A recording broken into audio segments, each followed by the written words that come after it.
Hello, everyone. Today, let's talk about the story of a Chinese deity, Fú Yóu.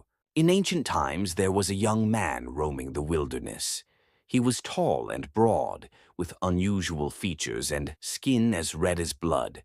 He would often laugh before speaking and always looked back when walking, resembling an old bear from a distance. He was incredibly intelligent and could quickly learn new things. This young man was today's protagonist, Fú Yóu.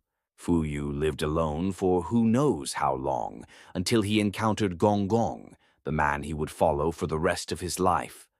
Gong Gong, the god of water, was the great-grandson of the Yandi, a descendant of noble deities.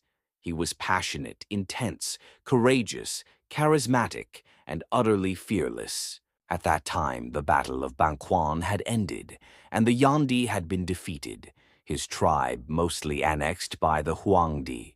Gong Gong was leading the remnants of his people in search of a new home. Unfazed by Fú You's strange appearance, Gong Gong was impressed by his wisdom and invited him into his tribe, eventually placing Fú Yóu in charge of his army. Fú Yóu initiated sweeping reforms within Gong Gong's army. He believed that the strength of an army lay not in numbers but in powerful bows and sharp blades, coupled with skilled warriors. He used copper-smelting techniques to forge spears, daggers, and large crossbows, and developed countless arrows.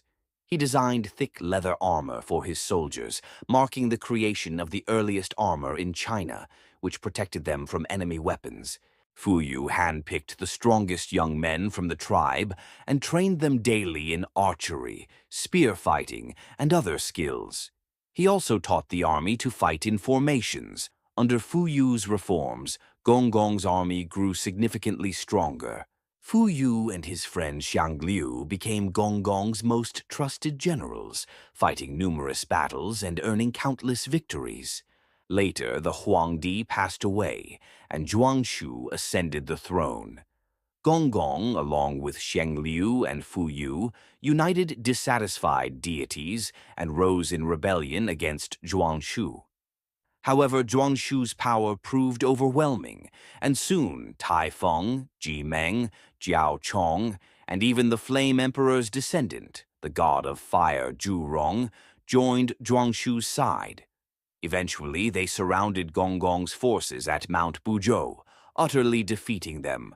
Fú Yóu managed to escape to the banks of the Huai River, but his warriors had all perished. Fú Yóu threw himself into the Huai River and died.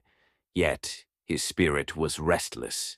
His soul transformed into a red bear, a creature that, according to legend, appears to haunt the courts of muddle-headed rulers, sowing chaos. In the spring and autumn period, Duke Ping of Jin reportedly dreamed of a red bear peering at him from behind a screen, terrifying him.